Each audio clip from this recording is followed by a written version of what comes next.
So back in 2023, 8 out of 10 companies in the United States reported having formal DEI initiatives. And these are commonly called diversity, equity, and inclusion initiatives.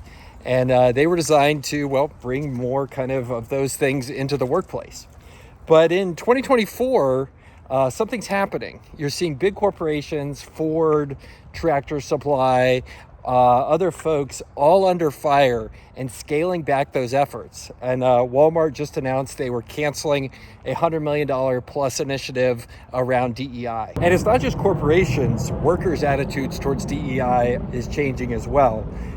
In October 2024, Pew study into worker attitude showed a 30% increase in people saying that DEI programs do more harm than good in the workplace. So what's going on? How did we get here? And what does this mean for business and CEOs? That's what this video is about. Hi, I'm Michael. I'm a 20-year plus CEO. I've incubated dozens of businesses, hired hundreds of people, and I love to make videos talking about the world of business and what's going on. So let's talk about how we got here. For most of us, DEI kind of feels like a relatively new thing, right? It wasn't something that has existed all of our lives. In fact, it's only recently become a big thing in the past 10 years. But the root of DEI is all the way back in the 1950s and 1960s with the civil rights movement. And look, this started a kind of 2 or 3 decade process of America figuring out the right way to handle all this stuff. Affirmative action, by and large, meant to some people that you need to have quotas. Well, that went to the Supreme Court. The Supreme Court said that quotas were inherently discriminatory in how it approached filling of different positions and jobs and that sort of thing. But it did allow people to include race and those sort of things as a factor in hiring folks. And it created this just jumble of things that for business were kind of confusing. And on top of this, you have the Civil Rights Act of 1964 that provides all of these different things and protections for people of various kind of backgrounds, colors, and creeds. And so fast forward to the early 2000s, a new narrative starts. And that new narrative isn't that businesses should do diversity or diverse hiring because it was the right thing to do, which, by the way, I think it is the right thing to do. You should do it because it's more profitable. And look, the folks who started to promote this idea, they may be right. For example, there are lots of scientific studies to kind of back up what they're saying around the profitability of basically diverse teams, both having men and women, people of all different types of backgrounds. There's famous studies where they looked at teams who were doing research, and the diverse teams were much more likely to develop and publish patents than the ones that, were just kind of monochromatic. And another study that was done by a DEI consulting firm, you'll notice the pattern here, and backed by Amazon Web Services, showed that diverse teams made better decisions on average. And the big consulting shop, the management consulting shop, McKinsey, they put together a study that showed diverse teams make decisions better 87% of the time on average. How they figured out it was exactly 87%, you got me, but that's what the study says.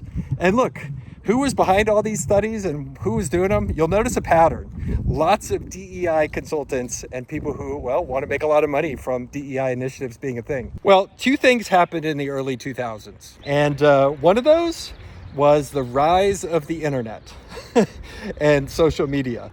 And that caused 2 things to be very interesting. The first one of those things is that people who got the internet were suddenly behaving differently than people without it. And so an early 2000s study showed that the increase in broadband from 2001 to 2008 led to an increase in hate crimes. So in other words, when the internet got immediately available to more people, that increased the number of hate crimes in that area. And this is a study by NYU and University of Minnesota. And basically so people get the internet and then suddenly that radicalizes some people in a pretty interesting way. And that particular study found that people, the number of national hate crimes would have increased by 865 if there was internet across the entire United States. Remember, from 2001 to 2008, some people still only have dial-up, which right now seems kind of crazy because, I'm at a drainage ditch on the internet and it totally works. That's the causation side of people being discriminatory. Then there's the other side of it, which is the reporting side, so the victim side of it and people who experience it.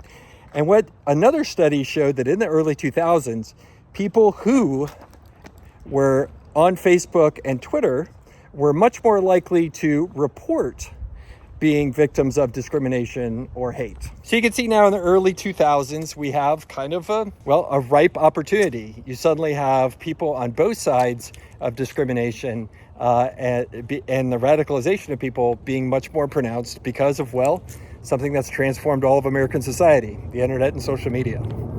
Then in the early 2010s, something else happened. And that's when DEI really went into overdrive.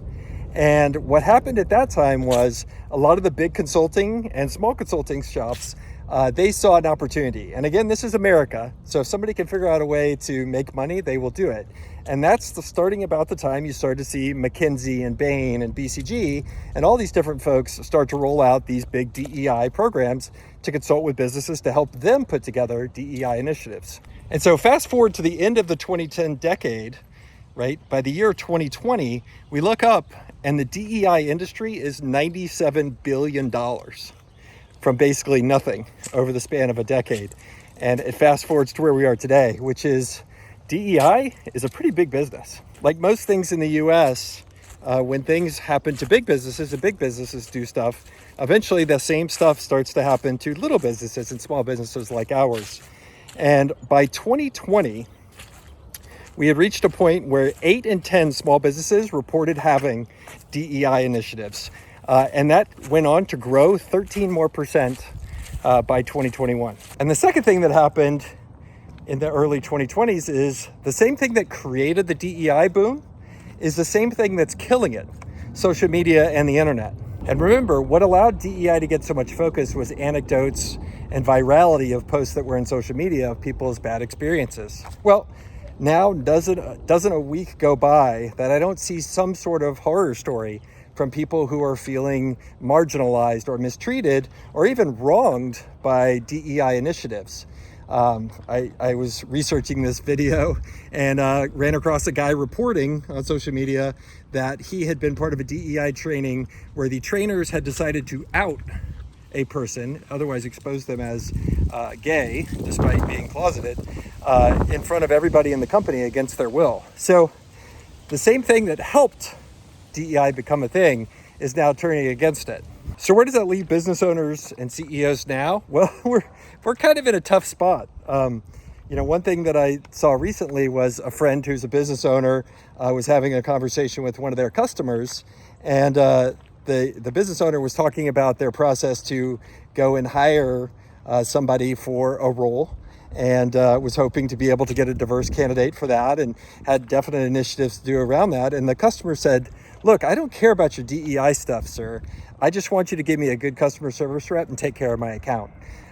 So it creates a situation where business owners are kind of in a rough spot. And just a few years ago, something like that wouldn't have happened in my experience. You almost had to talk about DEI to be able to be accepted in a room. And the same thing is getting reflected in the actual people working in companies as well, right? The favorability rating, so a recent study by Pew Research in October showed that the favorability rating for DEI initiatives had gone down, and what had gone up was workers saying that they felt like DEI did more harm than good. That number went up almost by a third year over year. Similarly, financing folks are thinking the same way. The mentions of DEI initiatives in big business conference calls for public companies, they're down 70% since 2001. But look, here's where the tension comes in. There is a lot of money in DEI efforts. And that lots of money, if you want to know one thing about America, when people figure out a way to make money, they tend to want to keep making money. And if you don't believe me, just go Google DEI rationale and DEI initiatives on the internet and look at all of the articles that continue to be published in everything from Forbes to Fortune to the random HR journals.